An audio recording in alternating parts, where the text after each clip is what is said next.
You've been busy, and oftentimes our hustle is warranted on your path, your trajectory to even, being at Facebook. Tell me more about your hustle mentality and how things shifted for you. Being in advertising in New York prioritizes hustle. Like, I want you to see what I used to have on my desk. It says every day I'm hustling. So after I had my first son, I realized that I was a human. Prior to this, I was some sort of machine where if I wanted something, I went for it and I got it. I found the time, I found the energy.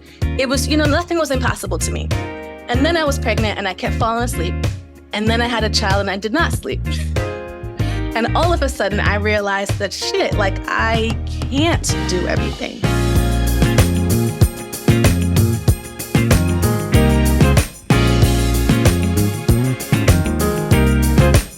And welcome back to another episode of the Minor Detail Podcast. I'm your host, Kyla Ariel, and like I always say, I am so grateful that you are tuning in to today's episode.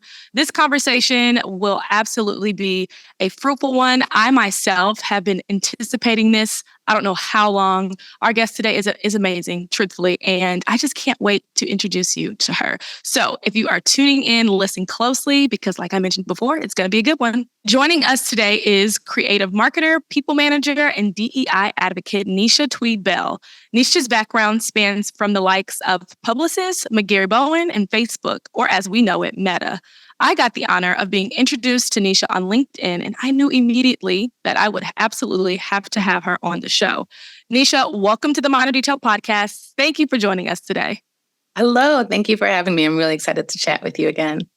I love it. Well, listen, the way that I like to start every conversation is just really level setting with my guests, because it's been a time. I feel like ever since we got out of the pandemic, I'm like, how are you? How are you feeling today? Are you surviving? Are you thriving? Are you not? So I must ask, how are you feeling today?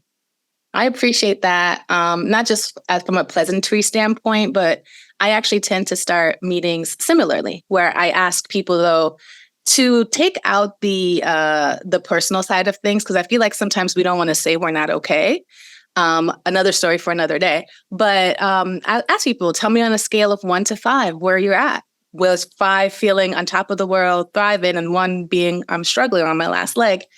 I just think it allows you not to have to explain yourself all the time if you don't want to. But it also helps the other person kind of know what your capacity is for the meeting, for the project, for whatever it is. So for me today, I am at a 3.5. I'm feeling pretty good, pretty optimistic. Got a busy day ahead. Grateful. I love that. And I feel like, to go back to what you were saying about not needing to give too much detail or too much background, I also feel like that provides a really safe, comfortable space. So I appreciate you for, creating that approach to starting meetings, to starting conversations, because I think oftentimes, especially in the workplace, I'm not going to hold you, we just jump in, we just dive into it. And yeah, oftentimes it's just I'm not there today. I'm not there yet. If we could just slow down, take it back. But I love that. I love that you're 3.5. Yeah. Where are you at today? Ooh, now that we've started this conversation, I will say I'm probably the same, probably a 3.5. I think I would feel a little bit more prepared for the day, for the week, if I didn't feel so boggled down with all the things that need to be done. Yeah. And so, it's kind of going through the motions of that piece, but woke up feeling super grateful for everything, breathing, life, roof over my head. So can't complain about those things. Similar to you, I have a busy day and week ahead. And so I'm like, let's do it. Let's make it happen. But I'm feeling good. Yeah, love it. Awesome. Well, like I mentioned before, I am super excited to chat with you today. I know when I initially came across your LinkedIn post, you were announcing your departure from Meta after being there for 8 or so years. And I know your background, honestly, your professional background at least, spans, decade plus. And so I'm really excited to dive into some of what that experience has been like, not only behind the scenes, but a lot of the personal growth that has come from it. So I do want to dive into your background a bit more, but you've often referred to yourself as mission-oriented, purpose-driven, and action-based. I would love for you to walk us through where this ethos and those characteristics originally came from, because I think the root of who we are is really important when we're looking at someone and thinking about, their story and their background. Yeah, sure. I came out the womb wanting to do things. I was just the busiest kid. I was exploring everything, art, writing, dance, acting. And it's so interesting because it was never whether or not I was good at it. It was just whether I was interested in it. And I appreciate my parents and like honestly being born and living in a small island like St. Kitts and having all of that freedom to explore myself, my goals, my dreams, my desires. Even though the island was like honestly too small for me, it was great to have that foundation around who I am.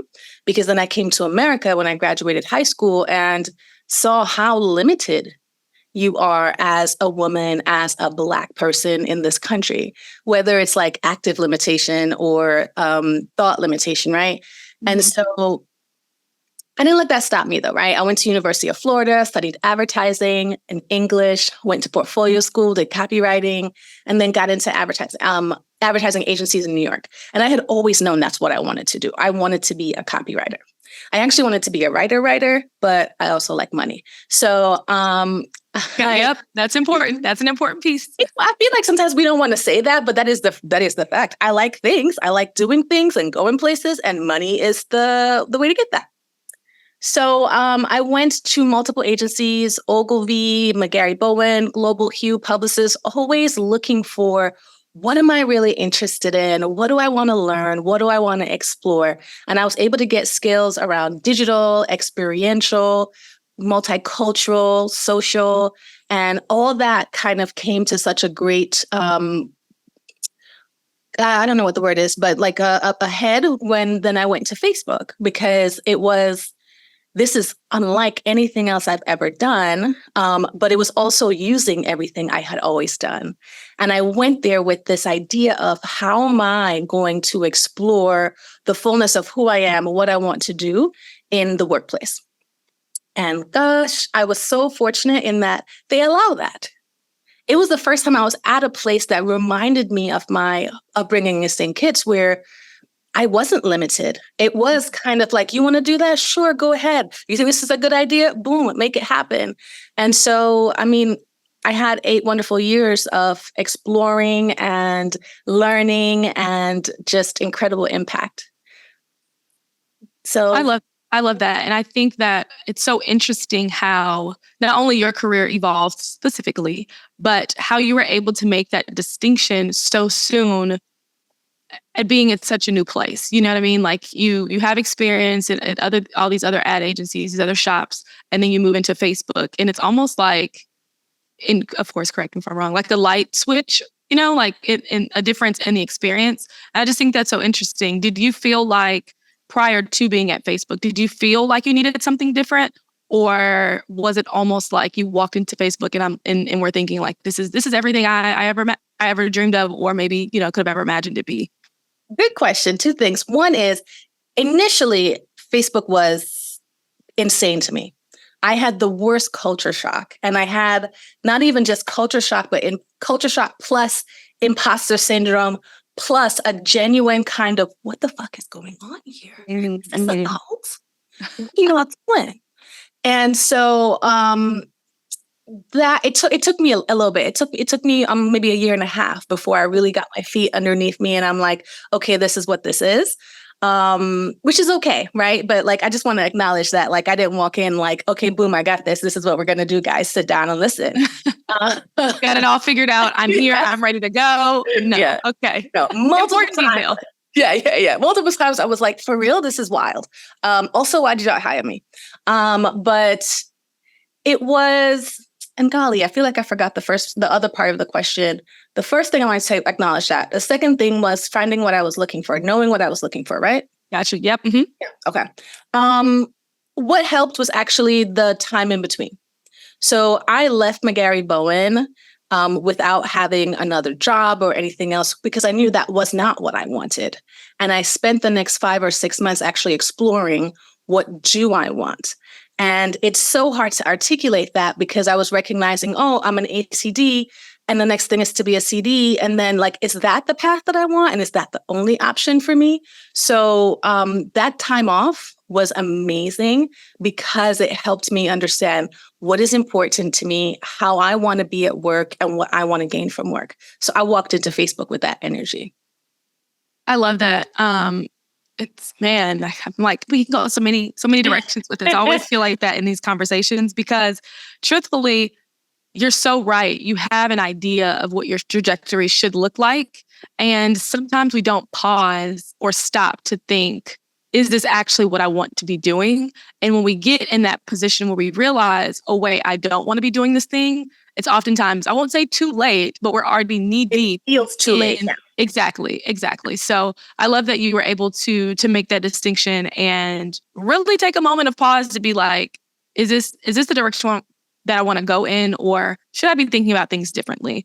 So I love that. You've been busy. Absolutely. And oftentimes our hustle is warranted, like you mentioned before, on your path, your trajectory to even be, being at Facebook. There was some time and there was some major hustle that passed.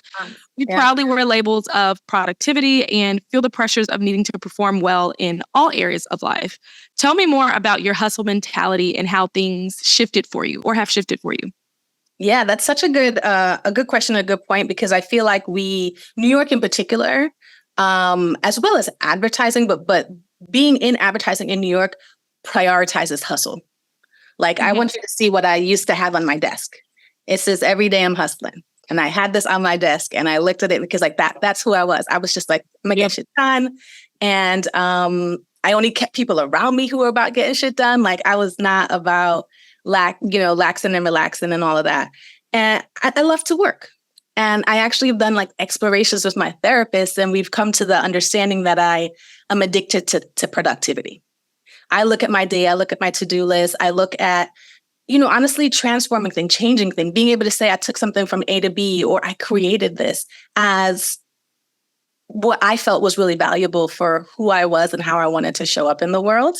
And it was rewarded. However, I've seen that that's not the be all end all. That's not what I always want or only want. Mm-hmm. So two big things that actually made that shift for me. One was having kids. So after I had my first son in 2018, I realized that I was a human. Prior to this, I was some sort of machine where if I wanted something, I went for it and I got it. If I wanted more of something, I just did more. And it was just, I found the time, I found the energy. It was, nothing was impossible to me. And then I was pregnant and I kept falling asleep. And then I had a child and I did not sleep. And all of a sudden I realized that like, I can't do everything. And if I do more of one thing, that means I have to do less of something else. And I know that sounds really obvious, but it was not obvious to me. It like legit was not a thing that I recognized that like, oh, there's an opportunity cost for everything. There's a time limit. There's an energy limit. And so that really made a big difference to me in how I then approached work, how I prioritized, how I approached family, everything. And then the other thing came out of actually the mat leave, as well as that time I took off after McGarry Bowen, before Facebook. This idea of taking a break, of actually stopping, and not pausing, actually stopping is incredible and life-changing. And I want everybody to have the opportunity to do that. I know it's a privilege, right? But I want everybody to have the opportunity, even if it's just 2 weeks, to say, I'm not going to think about everything and anything else but what's right here in front of me, because that really helps you get to know yourself, listen to yourself, and figure out what's important. You mentioned two really great things, one of which I would love to unpack just a little bit, because I think that it's really important, yes, but you're right. A lot of times we don't realize, I just kind of mentioned this, but we don't realize until it's happening, until it's too late. But you mentioned opportunity cost. So I would love for you to break that down a little bit more. I think it's something we hear, but we don't really take into account, because I personally am there where I'm like, okay, it's an exchange, it's transactional, and we got to figure this thing out. But yes, tell us more about opportunity cost. All right. So I don't even know how deep you want to go, because like from an economic standpoint, we could talk about that. But like Right. a human standpoint, From a human, yes, exactly. From like a human ethos standpoint, absolutely. I think about it around everything is a win and a loss, and everything has those two sides of it. And so you need to think about, well, if I'm winning over here, then I'm losing somewhere else. And I have a lot of feelings about it, because like it's a very capitalistic mentality, but it is true when you think about the fact that there's only 24 hours in the day. You spend maybe 8 of those sleeping, you spend another like 5 eating, at least I do. And so, you know what I mean? Like, so then how are you going to divvy up the rest of that time? You can't be good at everything. You can't do everything. Not everything is as important as you think it is. So what are you not going to do in order for you to do the things that you actually want to do and need to do? And that distinction, even of understanding, well, is this something I want to do or I need to do, is what then helped me recognize what are the things I need to let go of.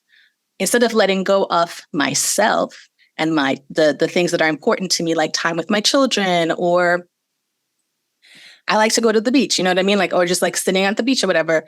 Those are too important for me to let go some of the other stuff. Mm-hmm. And now that I know that about myself, that's how I operate from a day-to-day, week-to-week basis. Absolutely. And I think there's such an important factor in having that self-awareness and being able to recognize like what do I need to prioritize for this win category, right? Because we're not going to win at everything. And I think that's where I am, where I'm like, okay, not everything is going to be a win for you. Some days are going to be better than others. Like, you know, some nights you will be able to cook and maybe do laundry. Other nights it's like, no, you got to prioritize, you know, work stuff and things that you enjoy. And I think that having that self-awareness, enough to just give yourself grace. You mentioned earlier, especially when it comes to taking a break, enough to just give yourself grace and permission to do so. I just think that's super important. You know what? And then being a woman and being a Black person, we tend to be very ambitious, and we tend to want to do everything and think we can do everything. And you probably could for a period of time. It's just not physically and emotionally sustainable. Mm-hmm. Being a mom, a working mom, also was like, you know, like I said, that feeling of like, oh shit, I can't do it all. I had to recognize that there's things I'm just not going to do, which was like revolutionary for me to be able to come to this point to say, I'm not going to do laundry. That is taking too much of my time and my energy, and it doesn't fill me up. It doesn't make me feel higher. So I'm moving out all of these things that are taking time and energy away from me. And laundry was one of them. So that's kind of how I look at the opportunity cost. And then like, well, what do I gain by, and this is when I was in New York, but because it took 4 hours to do laundry, but what do I gain with that? Do not miss the laundromat. I knew that was the sentiment, or just not having a washer and dryer in your home. That is such a privilege. We give thanks. I'm sorry. I just had to put that out there, because I have been there. Yeah. The laundromat life is not for everybody. It's definitely not for me. And I learned that early. I learned that, like, honestly, my first year in New York. And so I was like, I will save the extra $20 so I can send my laundry out. And that was the opportunity cost. So losing $20 to have this essential thing done, and gaining 4 hours to do whatever the hell I wanted. Mm-hmm. A gift. Absolutely. And that's such a perfect segue, because something else that I wanted to talk to you about today was just the sentiment that I'm experiencing in my own life. I feel like the sentiment across social and the conversation that Black women are specifically having just around being tired.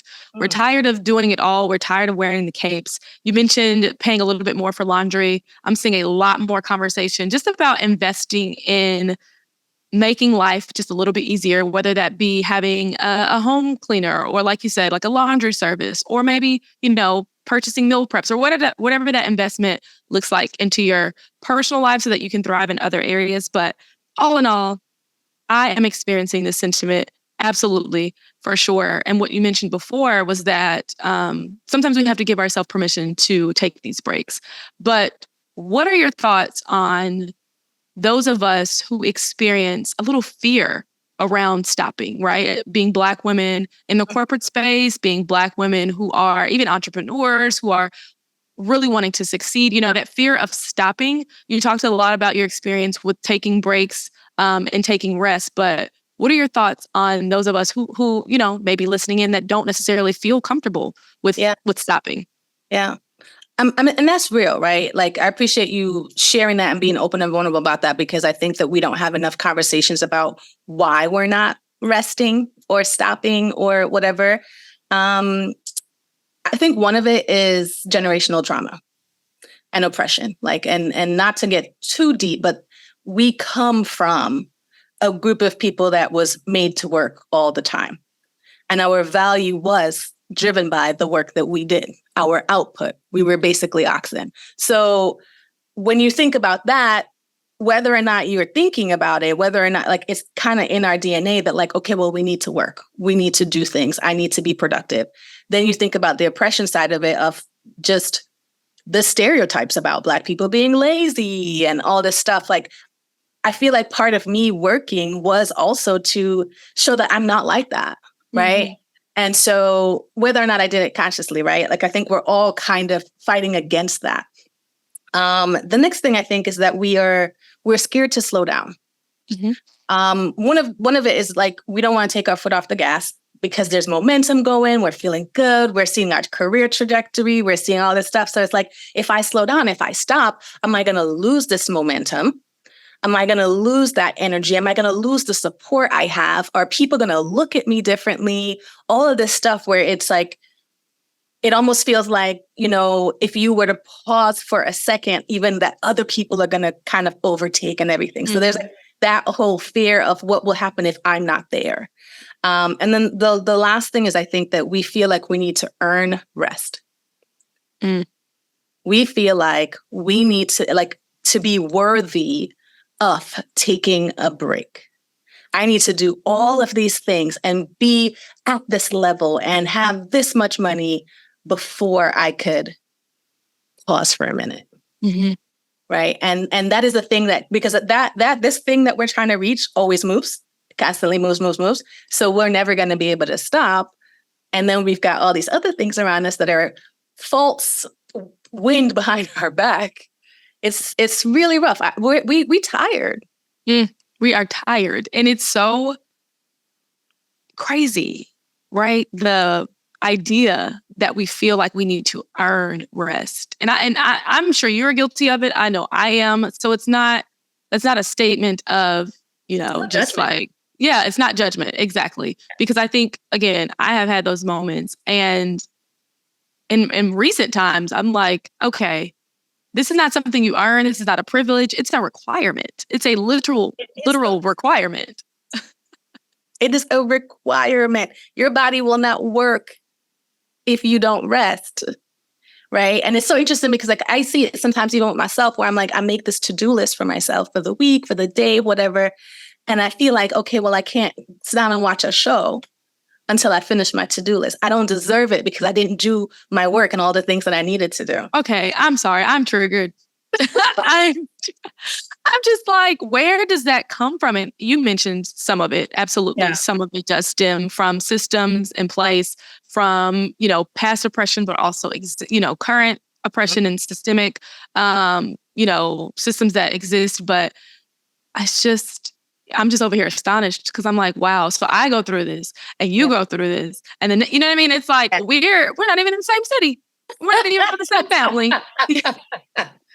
Yeah, it's wild the way that we kind of get this, like, dopamine hit of, this, it's like a drug to feel like I'm productive, which is why, like, I had that conversation about being addicted to this with my therapist. Mm-hmm.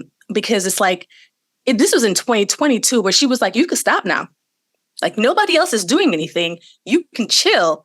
And I was like, oh, but I cannot. Because after my work to-do list, I have my volunteer to-do list, and I have my mentorship to-do list, and my side project to-do list, and then my home to-do list. And she was like, where's your Neisha to-do list? I was like, that sounds interesting. And then I was very fortunate in that I had then another child, and another mat leave. Mm-hmm. And at Meta, you get 6 months. So I took 5 of those months initially, and having that space to stop, to Mm-hmm. sit down, to have coffee with my husband, to go for a walk. Like that was another moment where I was like, all these things that I thought were important are not, which a lot of us recognized in 2020. But it's easy to kind of get back into the hustle mindset. For sure. And so not hustling, I'm like, oh, this false sense of urgency that thrives at work does not help me, does not serve me. Mm-hmm. So all of a sudden, I'm starting to look at, well, what else am I putting this false sense of urgency and importance on? Man. And that really shifted things for me. You got it. False sense of urgency. And like you just mentioned, I think what's most interesting is that you've had many specific situations that force you to stop, like maternity leave and some like you chose, medical leave, a sabbatical, and now a layoff. What has been similar in these experiences? What has been different? And even more tactically, because we're having this conversation around false sense of urgency when it comes to, needing to do all the things and being afraid to stop, not feeling like we deserve to stop. How can others learn to literally sit down and take their own breaks? Okay. So those are two really good questions. I'm going to start a little bit with the similarity. Okay. So I'm going to start a little bit before that, because I think that what we need to recognize is that if we don't choose to stop, we're going to be forced to stop. Right. So is it that your body is telling you that you need to stop because you're sick, because all this other stuff is happening? Is it something that's happening at work where you're trying to work towards this promotion and it keeps moving? That's a sign that you should stop. Or is it like something like a layoff, right? All of these things are the universe telling you to stop. And whether or not you listen, it is going to force you until you do. I even see weather systems as a sign to stop. Whenever there's like a tornado warning, I'm like, well, I guess I need to pack everything up because I'm very terrified of tornadoes. I'm like, I need to pack Me too. Oh my goodness, me too. It's like when the rain gets too bad. Yeah, I don't know. When the rain gets bad, though. No consistency. I can't. I need a plan. I need a path. Like I grew up with hurricanes. I know what's going to happen. Tornadoes. Yep. But like I use that as a moment to be like, well, I need to stop. Like I don't want anything to happen to my stuff. So I'm going to go sit down. I'm going to go with my family, whatever. Right. So we need to start recognizing, the first thing is we need to start recognizing, what is the universe trying to show me that's telling me that I need to stop? So spending that time and thinking about that yourself is going to be really, really important. The next thing is to figure out like, okay, well, how am I going to actually do this? What do I need to make this happen? Because part of it is financial, right? And I've been in I've been in a couple situations where like I just like didn't have enough money to float by, but then I'm like, okay, well, I'll freelance. You know what I mean? Like I'll do some of these other little things to be able to get that. I'll put some stuff on my credit card. Like there's no shame in the game, especially if you know this is just for a time. Exactly. So figure out like, well, what do you need? Part of it is money. Part of it is the financial stability to be able to not think about that while you're in this period. The other thing is space.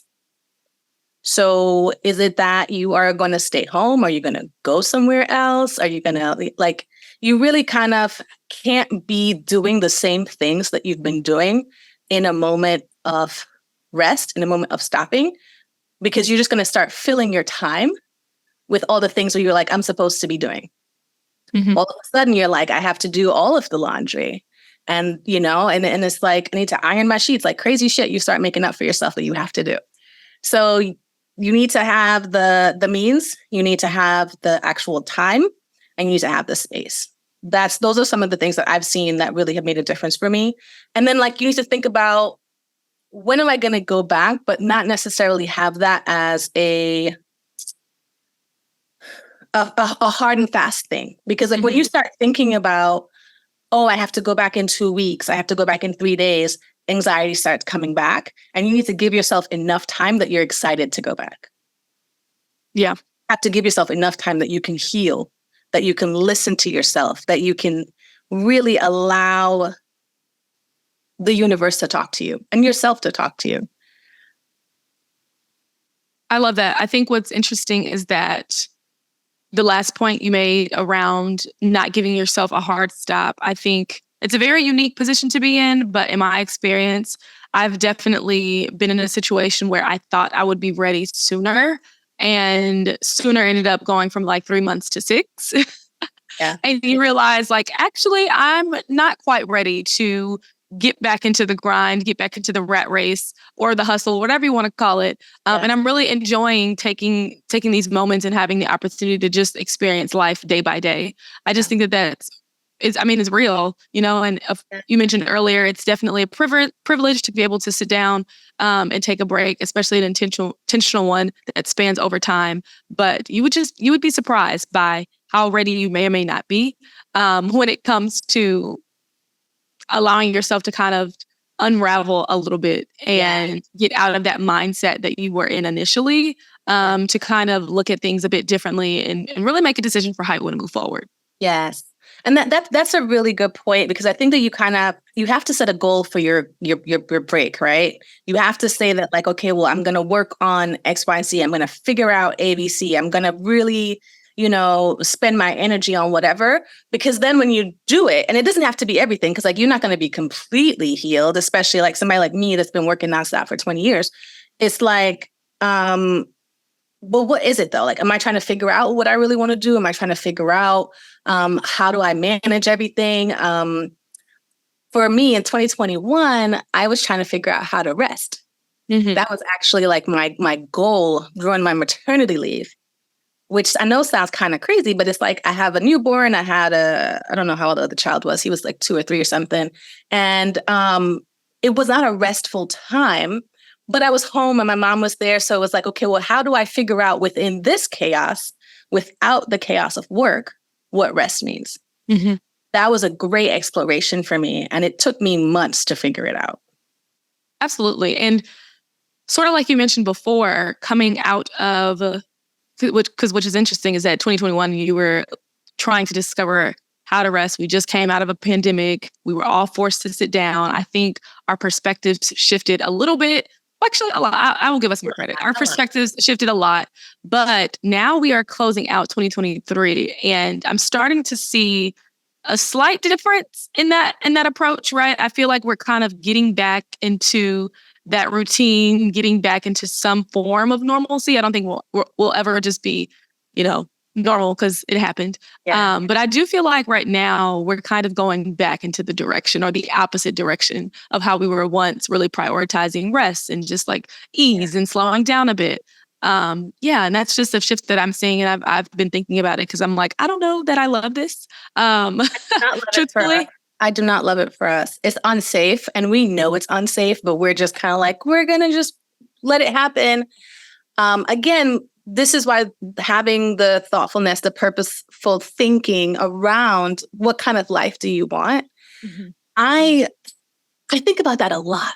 And I don't know if I don't even know. I spend a lot of time thinking about, what do I need to do to be happy? What do I need to do to feel whole?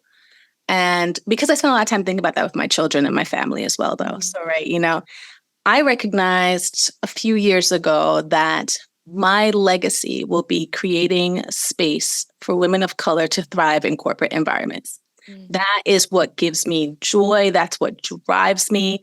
And that is what's necessary, right? In order for us to shift anything in this country, we need to be in corporate spaces.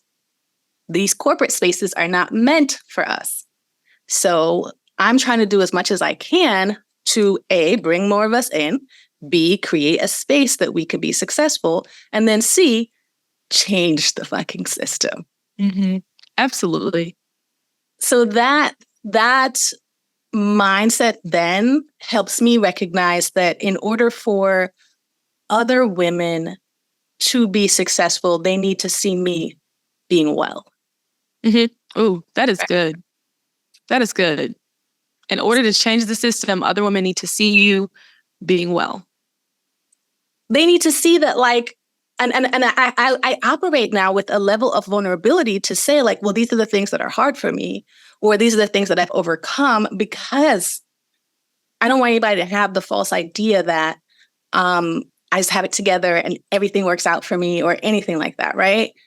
But or that I'm like working 48 hours a day, right? Like I'm not going to put that on anybody else. And I'm not going to, portray that that is the environment that we want to be in. So the more I think about, well, what do I need? Not to be successful, but to feel whole, to feel good. Then I apply that to, okay, well, how can I create a space for other people to be able to operate in that way as well? Or at least to ask themselves that same question.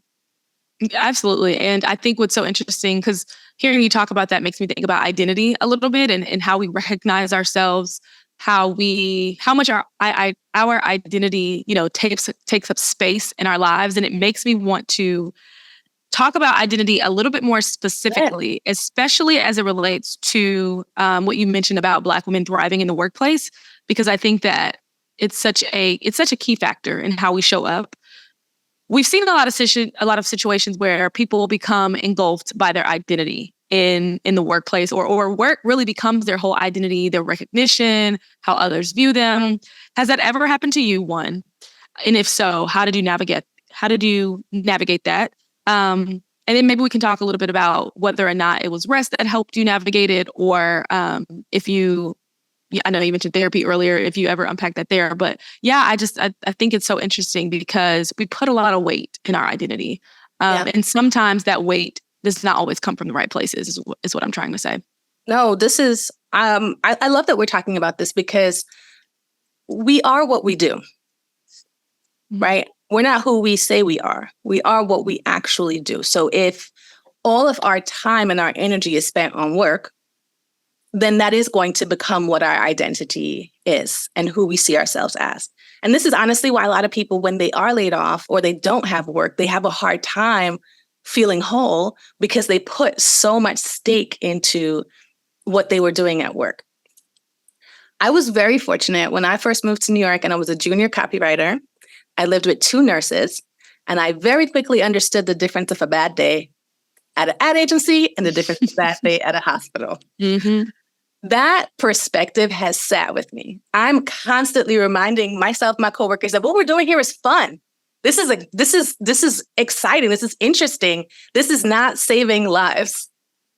So let's just take the energy down a little bit, right? And so while I am very ambitious and while I value excellence, I'm not gonna lie about that. I value shit being done well. I value it.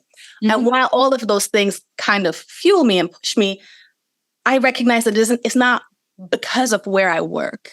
It's not because of the title that I have.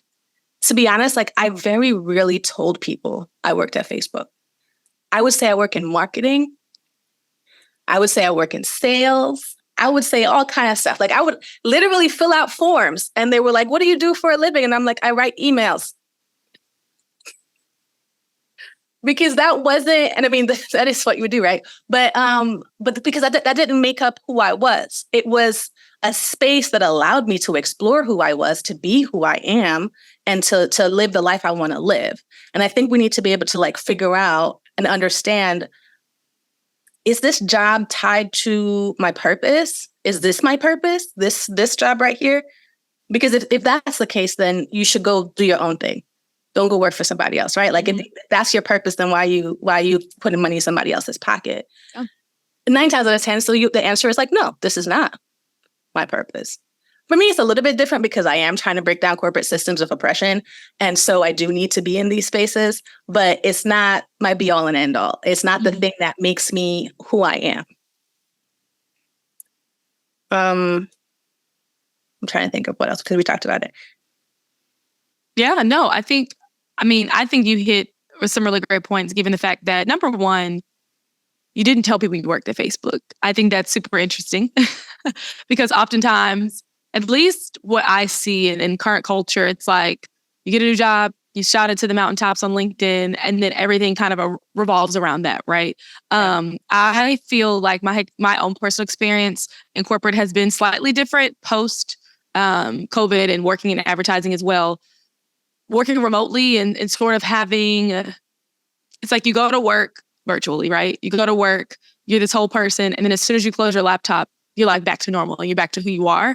I think that those are two different experiences, sort of, because you're able to pause that part of your life. And I think that it's different when you're having to show up day to day in a physical space as someone. You don't get that release, I guess, or you don't have, I don't know, maybe you don't get an extended release. You're kind of having to like jump back in really quickly, you know? That's actually a really great observation, because being in the office and being in this space, it's easy to get caught up in what everybody else is saying, what everybody else is doing, and that energy, both for good and for bad. And so I could see that it's easy to see that as part of your identity, because we spend most of our time at work, right? Think about the hours in a day, and you spend more time with your coworkers than you do with your family for the most part. So it is easy to kind of look at, well, who I am at work is who I am. What I do is who I am. And these people are my friends, my family, whatever kind of, ridiculous thing we tell ourselves. But I think a lot of people realize it's not real. Yeah. Right? I think a lot of people recognize, especially now, that that's not real and that's not what they need either. I remember when I went to, my husband is from the Midwest. When I went to go meet his family members and they would talk about the work that they were doing, it was like, oh, I work at the car dealership and I've worked there for the last 35 years. And I'm like, doing what? And because I'm just curious about what people do. Well, front desk, whatever I feel like. I'm just like, okay, so that's it? Like, that's it? Mm-hmm. Mm-hmm. And it was like bonkers to me at the time. And now I'm like, that's it. I love that example. I love that example. And I think I love it so much because there's such a difference in, I don't know, even in our community, in the Black community, right? Where you have, and I don't want to articulate this incorrectly by any means, but I think that you have a generation that is settled into who they are and are very comfortable with that and value things beyond work. And then you have another side of our generation who we want to so badly be in certain places and spaces that we maybe feel like we should be able to access.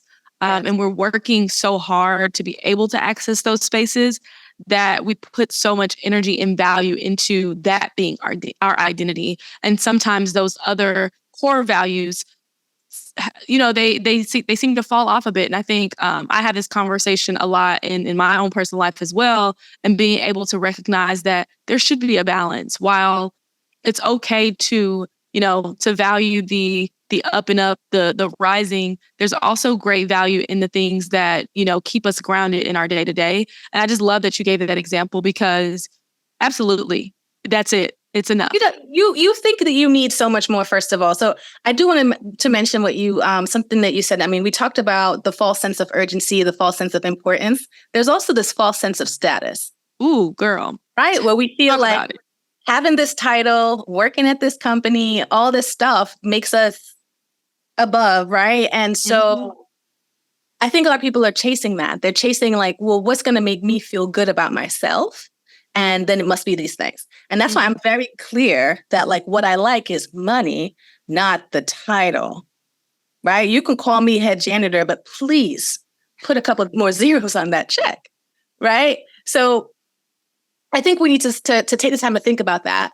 And taking a break allows you the space to think about, who am I when I'm not at work? Who am I when I'm not chasing that status? Who am I when everything is not calling me away from focusing on what is actually important?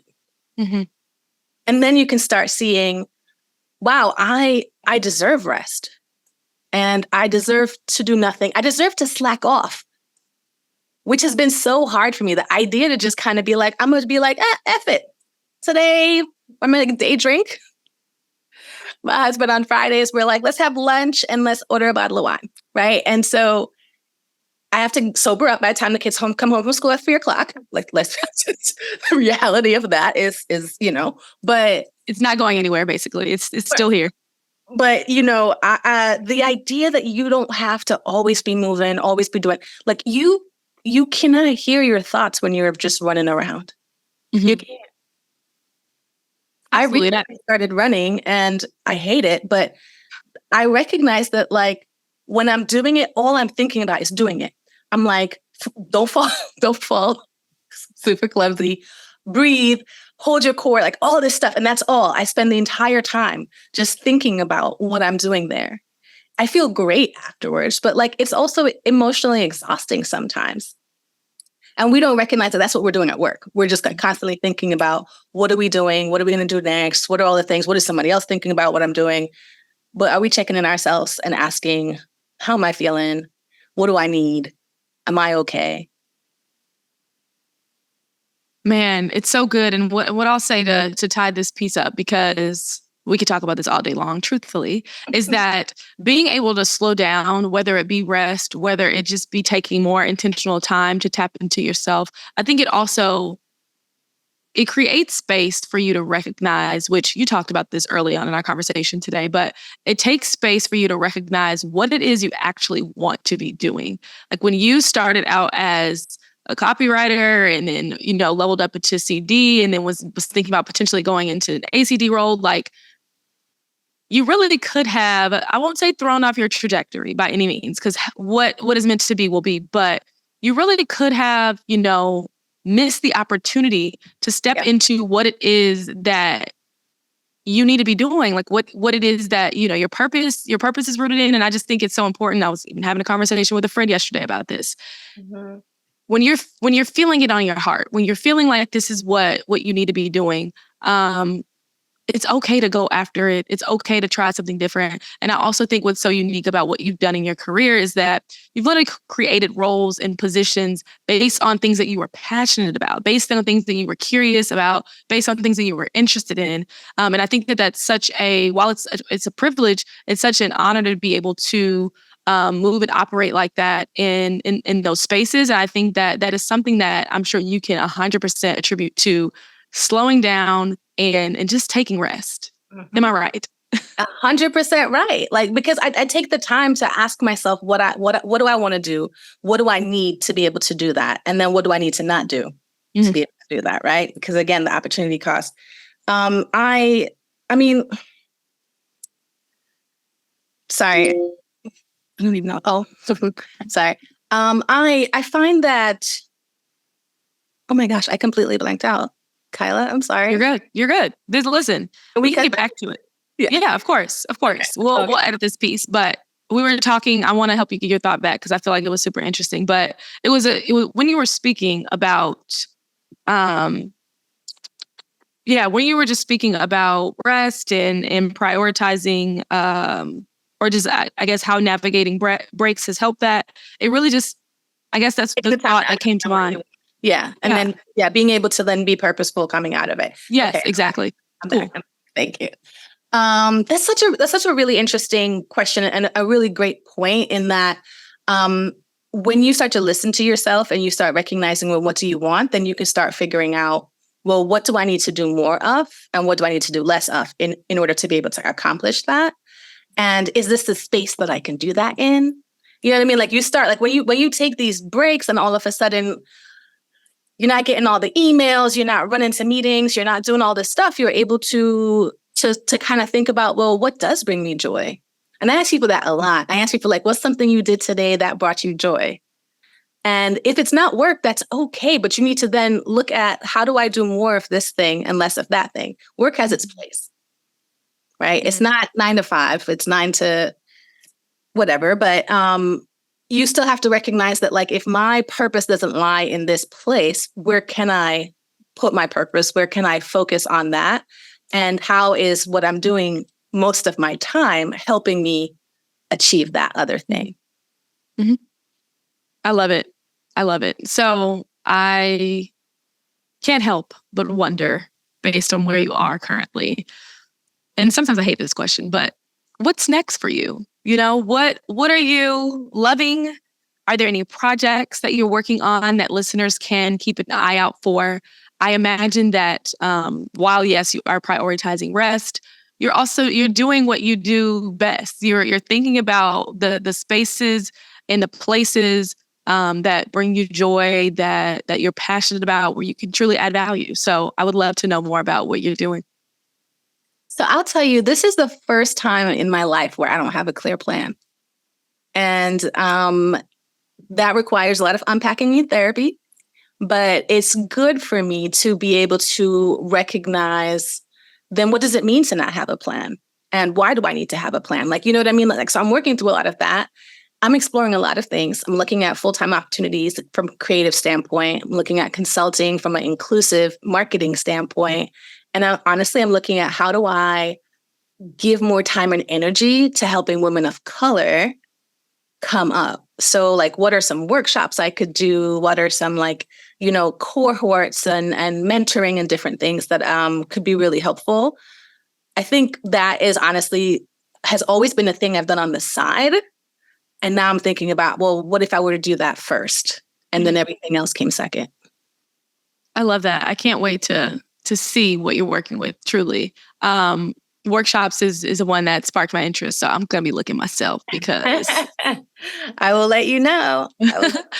Amazing. Well, as you know, the title of the podcast, The Minor Detail, it means more than just being a title. It really is what my goal in having listeners come and visit this platform as a resource. It's my goal for them to walk away with something that feels actionable, tangible, just something that they could take away. What would you suggest is the minor detail that you want listeners to walk away with today?